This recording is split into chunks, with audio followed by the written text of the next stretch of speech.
Star Prabhas ప్రధాన పాత్రలో నటించిన కల్కి 2898 ఏడి ఈ గురువారం థియేటర్లోకి రానుంది. తెలుగు రాష్ట్రాల్లో ఎలాంటి ప్రీ రిలీజ్ ఈవెంట్ చేయకుండానే కల్కిపై ఈ రేంజ్లో బజ్ వచ్చిందంటే దానికి ప్రభాస్ స్టామినానే కారణం. ఇక ఇప్పటికీ బుకింగ్స్లో కల్కికి తిరుగులేదని నంబర్లు చూస్తే అర్థమవుతుంది. అయితే రిలీజ్కి ఒక్కరోజు ముందు ఈ సినిమా గురించి ఓ క్రేజీ రూమర్ సోషల్ మీడియాలో వైరల్ అవుతోంది. ఈ సినిమాలో రానా ఓ కీలక పాత్రలో నటించారంటూ టాక్ నడుస్తోంది.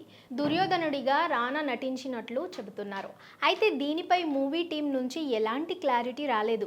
కానీ ఇటీవల ముంబైలో జరిగిన ప్రీ రిలీజ్ ఈవెంట్లో రానా సందడి చేసిన సంగతి తెలిసిందే. ఈ కార్యక్రమాన్ని రానా హోస్ట్ చేశారు. దీంతో రానా చిత్రంలో ఉన్నారని నెటిజన్లు అయితే అంటున్నారు.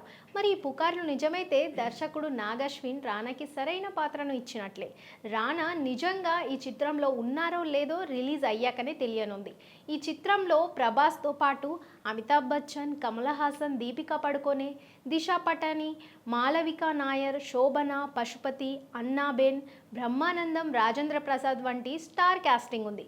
వైజయంతి మూవీస్ నిర్మించిన ఈ సినిమాకి సంతోష్ నారాయణన్ సంగీతం అందించారు. 3D ఐమాక్స్ 4DX ఫార్మాట్లో ఈ సినిమా రిలీజ్ అవుతుంది. ఓవర్సీస్లో కూడా కల్కి హవా మామూలుగా లేదు. ముఖ్యంగా ఉత్తర అమెరికాలో ప్రీ రిలీజ్ బిజినెస్తోనే రికార్డులు క్రియేట్ చేసింది మూవీ టీం.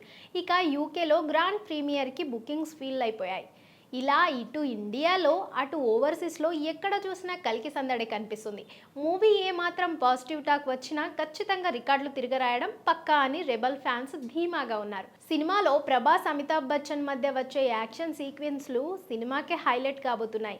ఇప్పటికీ రిలీజ్ అయిన ట్రైలర్లో ఈ సీక్వెన్స్లను చూస్తే ఫ్యాన్స్ అవాక్కయ్యారు.